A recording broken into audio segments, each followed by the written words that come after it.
참 어렸었지 뭘 몰랐었지 설레는 젊음 하나로 그땐 그랬지 참 느렸었지 1919년 오늘 중화민국 상하이에서 대한민국 임시정부가 조직되었습니다. 시간아 흘러 그땐 그랬지 1970년 오늘 비틀즈가 해체되었습니다.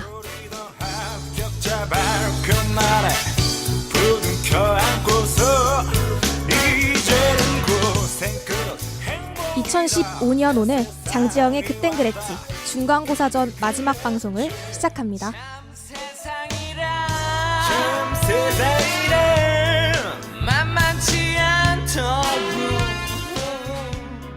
안녕하세요. 이번 학기는 그땐 그랬지로 찾아온 장지영입니다. 어떤 이들에게는 특별한 기념일이기도 하면서 동시에 어떤 이들에게는 아픈 역사를 간직한 오늘 4월 10일. 과거의 오늘엔 어떤 일들이 있었을까요? 매주 이 시간에는 과거의 오늘에 있었던 일들을 조목조목 짚어보려고 하는데요. 방송 시작하기 전에 뭔가 이번 주 허전하지 않으셨나요?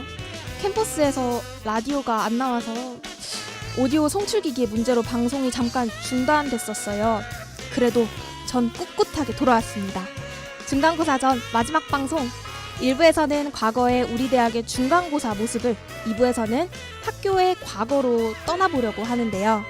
먼저 노래 듣고 1부 순서로 찾아올게요. 오늘 날씨 같은 그리고 여러분 같은 노래입니다.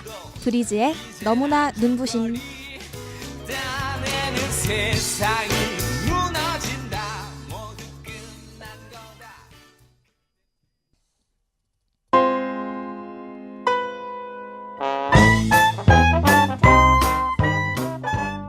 과거의 오늘을 짚어보는 시간 그땐 그랬지.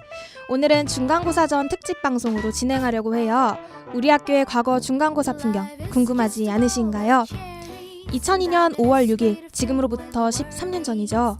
우리 학교 신문에서는 중간고사 기간 동안 중앙도서관을 이용한 후 겪은 여러 가지 불미스러운 일을 기사로 다뤘었는데요. 그 첫 번째는 도난 사건이었습니다.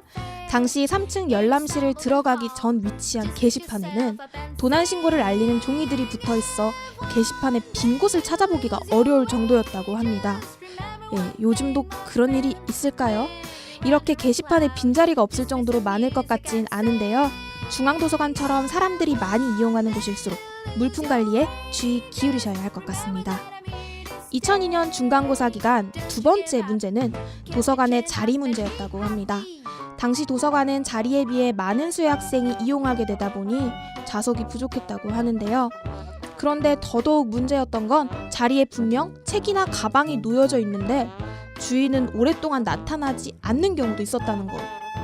때문에 공부를 하지 못하고 돌아가는 사람도 많았다고 합니다. 사실 저도 이런 불편 겪은 적이 많은데요. 오랜만에 공부나 해볼까 하고 이것저것 다 챙겨서 중앙도서관에 가죠. 빈자리를 골라서 확인증도 끊고 자리에 가보면 사람이 앉아있는 경우도 있더라고요. 이렇게 자리 고른다고 왔다 갔다 하다 보면 공부를 시작하기도 전에 김이 팍 새곤 하죠. 가끔 광장이나 대나무 숲에도 이런 사연이 올라오곤 하던데 시험 기간에는 1분 1초가 소중하잖아요. 중앙도서관까지 와서 다시 돌아가는 일 없었으면 좋겠습니다. 2002년을 지나서 2007년으로 가볼게요. 2007년에는 중앙도서관 내 소음 문제로 시끌벅적했네요. 사석관은 당시에 도서관 소음 문제가 매년 발생하는 고질적인 문제였다고 했는데요. 맞는 것 같습니다. 꾸준히 소음 문제에 관해서 불만이 나오고 있죠. 열람실과 쉬는 곳이 맞닿아 있는 만큼 복도에서 이야기할 때는 소곤소곤 해야 할 것 같습니다. 저도 목소리 크기 좀 줄여보려고요. 앞으로 남은 2주간 중앙도서관 많이 이용하게 될 텐데요. 에티켓 지키면서 공부도 열심히 해야 할 것 같네요. 에티켓도 에이플!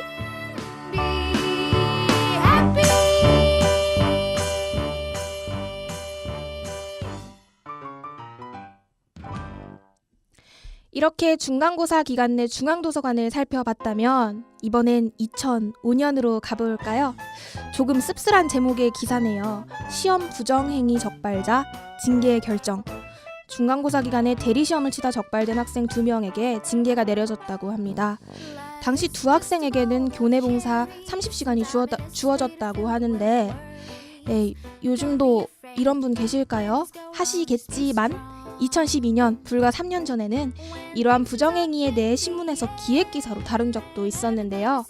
당시 서울시립대 광장에 올라온 시험 부정행위를 규탄하는 글들에는 다양한 형태의 부정행위 유형이 등장했다고 합니다. 메모지에 낙서하기, 화장실을 핑계로 나간 후 정답 확인, 스마트폰 화면을 어둡게 한 상태로 책상 위에 올려놓고 답 베끼기 등 부정행위를 한 학생들의 윤리의식도 문제지만 일부 시험에서의 감독과 징계 부족이 문제로 꼽히기도 했는데요. 양심 당연히 지켜야겠죠. 정직한 학우들이 도리어 바보가 된 것 같은 기분 느끼지 않았으면 좋겠습니다. 양심도 에이플 받으세요. 그런 의미에서 이 노래 선곡했습니다. 여러분들 중간고사에서 이번에도 에이플 받으셔야죠. 에이플 애플 가인의 애플 듣고 올게요. F 말고 에이플이요. 애플.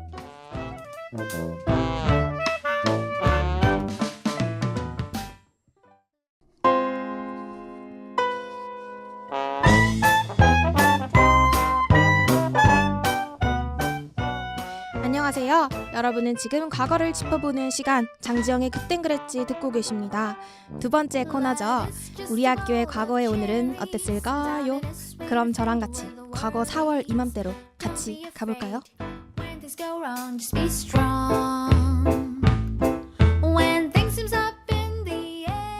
2001년의 오늘입니다. 교내 구성원들을 대상으로 소강당 명칭을 공모했다고 하는데요.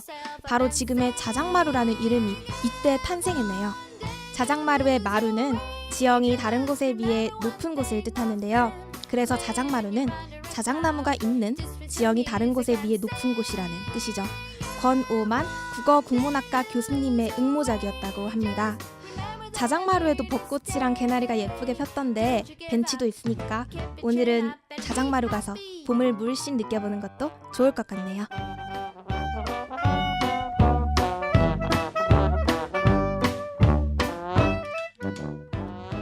2005년의 오늘입니다. 신문에 신기하네 식권 자판기라는 제목으로 식권 자판기 사진이 올라와 있네요. 지금은 무인 발권기가 작년에 생겨서 너무 편해졌는데요. 이전에는 식권 자판기가 생긴 것만으로도 혁신이었습니다. 이제는 웹에서부터 아늑한 학식, 모든 교내식당 및 카페에는 무인 판매기가 있잖아요.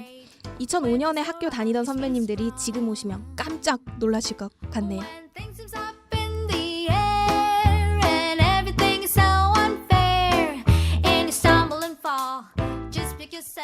2013년의 오늘입니다. 텃밭 조성 사업이 이때부터 시작됐네요. 당시에는 텃밭 조성에 대한 우려의 목소리도 나왔다고 합니다. 주변 주민들이 몰려들어 더 소란스러워질 수 있다는 것이었는데요. 이에 담당자는 학교에 주민들이 많이 오가지만 텃밭 경작에는 참여하지 못하도록 계획되어 있어 괜찮다고 대답했었네요. 그런데 저도 이맘때가 기억이 나는데 일부 주민들이 텃밭에 채소를 따가 학생들이 불만의 목소리를 내기도 했어요. 이후에 CCTV도 설치됐죠. 올해도 3월 텃밭 추첨 이후 곧 경작을 시작할 텐데요. 학우들이 이번 봄 동안 소중하게 아끼고 아껴서 기른 작물 설마 이번에도 따가는 분들은 없겠죠?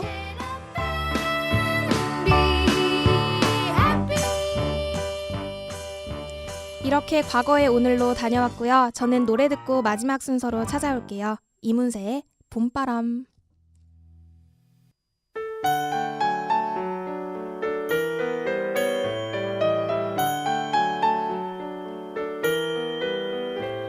이슬비가 내리는 오늘은 여러분의 오늘을 축하합니다. 사랑하는 그대의 생일날 온종일 난 그대를 여러분, 생각하면서 이번 주는 또 어떤 일들이 있었나요?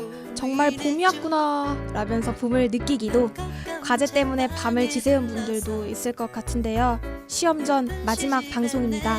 마지막으로 응원할게요. 화이팅! 그 다음엔 근처 여러분, 제 방송을 듣는 오늘 역시 여러분에겐 다양한 일들이 일어났을 것 같은데요. 여러분에게 오늘은 또 어떻게 기억되고 기념될까요? 여러분의 소중한 오늘을 응원하면서 오늘 방송 마칠게요. 장지영의 그땐 그랬지. 시험 끝나고 더 재밌는 이야기 들고 찾아올게요. 지금까지 제작 진행의 장지영, 기술의 이현민이었습니다. 점심 맛있게 드세요. 그대